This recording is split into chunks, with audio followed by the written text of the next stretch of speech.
Hello Sumeti, welcome back to my channel. So in this video we'll be learning how to make this beautiful shift dress with the bell sleeve. You can see how nice it is on my body. Now the only difference is that it's not drapery, because this is not the kind of fabric you need. This flower crepe that is very light, okay, but this is what I had and I actually wanted to make the style. Okay, so I'm not drafting on the dress, on the fabric, because it's pure white. I'm using 1.5 of the plain crepe. So on the paper I marked my my neckline, which is 7 inches, my shoulder width 3.5, then I came down by 1.5 to create shoulder slope. So from that 1.5 I'm marking straight to the 3.5 for the neck width. Then from the shoulder slope I came down by 8 inches for my armhole measurement. So get your armhole measurement, divide your bust by 6 plus 1.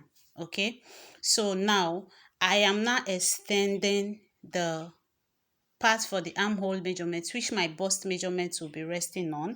So I went ahead to mark my shoulder measurement on the same line where my bust measurement will be resting on, and connect. Then I got the midpoint of the armhole line. I came in by 1/2 inch. Okay, so the next thing we want to do now, I will get my bust measurement, which is 10 inches. So I'm going to connect the armhole line accordingly.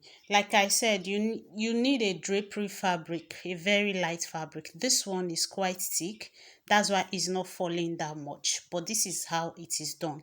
So we're drafting both for front and back, right? So this is me connecting the back armhole line. Okay, so now for the back neckline I will be using 1 inch for the depth. So I'm going to mark 1 inch, then 3.5 inch for the depth of the front neckline. Remember, we're drafting both front and back together. So this is me covering the two necklines at the same time. Okay, so the back is 1 inch, the front is 3.5 of an inch. It's same with the width of the neckline. So the next thing I have to do is to get my waist measurement. I'm using 15.5 here as the waist measurement. Then I'm going to draw a straight line where my waist circumference measurement will be resting on. So after getting the waist measurement, the next thing you will just have to do now is just to measure it straight to the full length of the dress you want. How long do you want it to be? So now I've gotten my bust measurement. I will add 2 inches for ease allowance, then 1 inch for seam allowance, total of 3 extra inches. On my waistline, I will add my normal waist measurement, 2 inches for ease allowance, 1 inch for seam allowance. Take note, okay? So it's total of 3 extra inches. So after connecting from the bust line to the waistline, the next thing I want to do now is to go ahead and check for the measurement on the lower part. So I used 15 inches here for the lower part. I measure 15 inches on the lower part of the paper just to give it that A shape. Okay, that A line. Okay, so after doing it this way I realized that it's too curvy. It's not meant to be curvy. It's an A-shaped gown, so you don't need this curve that is by the side. So I went ahead to cut it out, but I still went ahead to straighten it with my ruler, which is the side, and you're going to see me when I do that. So, and again, don't forget that we're using this same paper to cut both front and back. You can see me trying to blend the side. It's not meant to be curvy. Okay, so if you want it to give you that falling effect like you do see, use a flower crepe, a very light flower crepe. You know there are thick crepes. You need a very light flower crepe. You can also use silk, very light too. So after cutting it this way, now I'll go ahead and fold my fabric and cut the front pattern. And this is another thing I did. I went and added to the side because I felt like the A shape wasn't really giving me what I wanted, so I added. But at the end of the day, I had to sew that part away because it was not giving me this sharp edge. So please stick to the 15 inches for the lower part. You will see where I sew that part away. So I'm just explaining that part so you don't get confused. So now that we've gotten the back pattern, I will now trace the neckline for the front and the armhole curve for the front out of the paper before we can now go ahead and cut the front pattern. But this pattern on the table, which is the back, the fabric I've already cut, I will use it to cut for the front.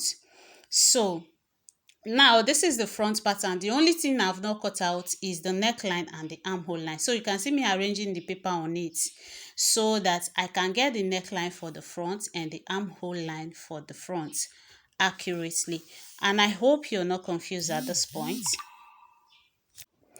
So after cutting it, the next thing now we'll be doing is um the neckline. You know, there is something like a V cut in that place.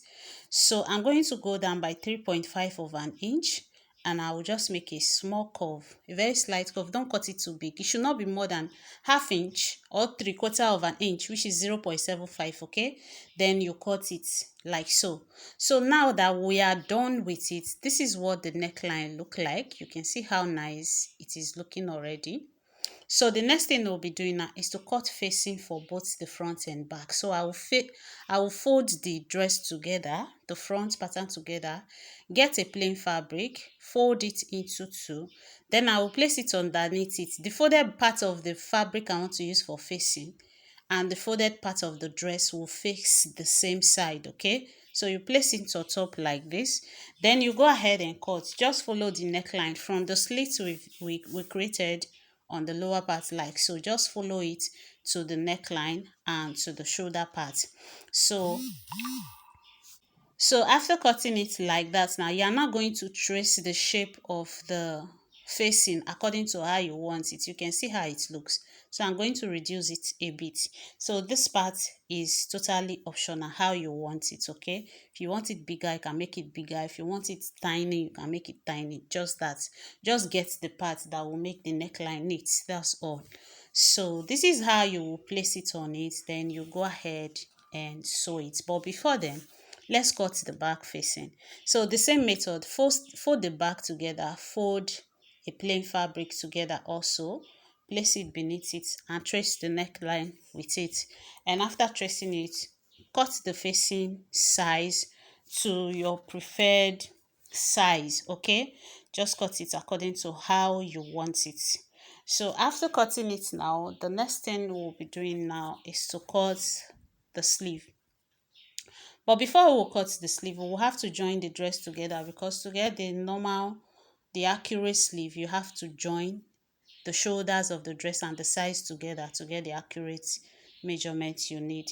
So you're going to place it this way, right side facing right side. Okay, so now we are now going to be joining the facings together. You can see me pinning it down, right?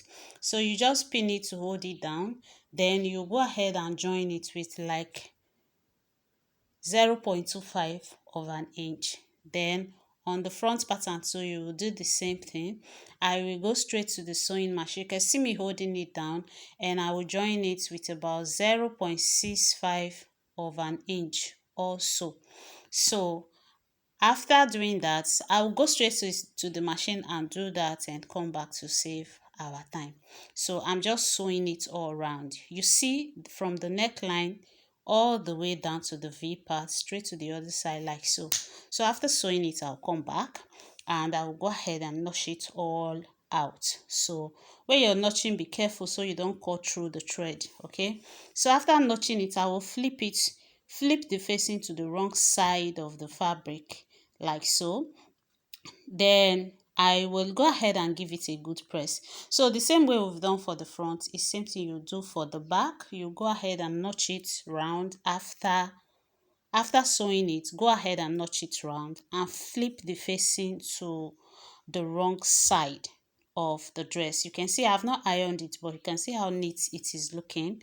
So for the other side, this is me notching for the back facing, and after notching, I will also flip it. So now after flipping it, after ironing it properly, the next thing we will do now is to join both the front and back of the dress together. The video is very short. I made it very short so I don't waste your time. So this is me. I'm gonna have to iron all the facings neatly. So we're joining the shoulders together. So for you to join the shoulders, watch what I'm doing. This is the front and back put together. I'm not just going to run a straight line on it like that. So I'm going to separate it. Like I'm opening it up. The facing side and the main sleeve side, I'm opening it up. Then I'm going to place the front and back together. The facing of the front and back is meeting, the shoulder side of the dress, front and back is meeting each other too. So you place it, make sure the seam lines they align, then you pin it down. You can see what I'm doing. So when you pin it down, go straight to your sewing machine and just run a straight stitch. Okay, run a straight stitch like so. Do the same thing for the other side. You can see me spreading it open with the facing. Place them together, make sure that the both facings they are meeting the lines, the same lines, they align in one place. So when you flip it now, it will, excuse me, to relax well. Go ahead and sew. I will do that and come back. So here now I've gone ahead to join the shoulder of the dress together, and this is what we have. The next thing now, so when you turn it, this is what it looks like. Give you this neat finishing on your shoulder line, and the joining does not pop out also. So after doing that, the next thing we'll have to do now, I'll go straight to the sewing machine and join it side by side. We've joined the shoulders, now we have to join the side. So you arrange it properly. Okay, arrange it properly, make sure that it is equally arranged. Go ahead and sew. You know we added 1 inch for seam allowance. That's what I will use to sew it straight and come back. So after sewing it, this is what we have. Now you can wash the side. You can see that I made 2 stitches because it was too, this fabric is not falling, so getting another extra each at the side will just give you this ear. So that's why I cut that part away. So you just follow the main measurement we had on the paper. So after sewing the sides, this is what we have. The next thing I have to do now is to go ahead and fold the lower part of it round and come back. So here I folded the part. The next thing I want to do is to cut the sleeve. So you have to measure the armhole of the dress. Just measure it. You can see what I'm doing. Measure it to the shoulder. Then whatsoever it gives to you is what you use to cut the armhole part on the sleeve. So I already have my sleeve pattern to save me the stress of markings. Okay, if you don't know how to draft your sleeve, I'll leave a link on how to draft a detailed sleeve in the description box for you to go and see.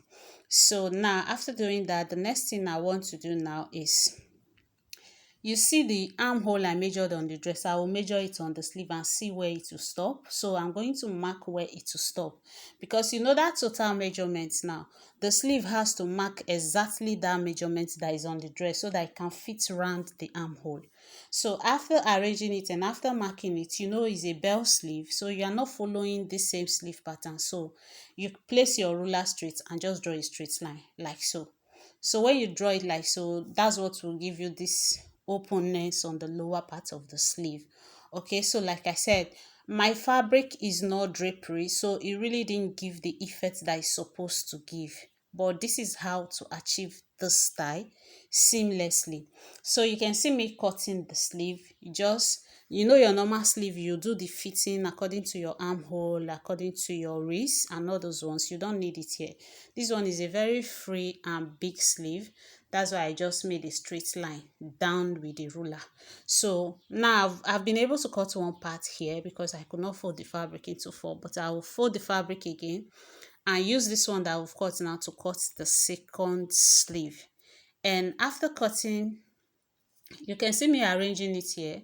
After cutting the second sleeve, now the next thing you will do now is how to join the sleeve to the main dress. The simplest way to attach your sleeve to your dress.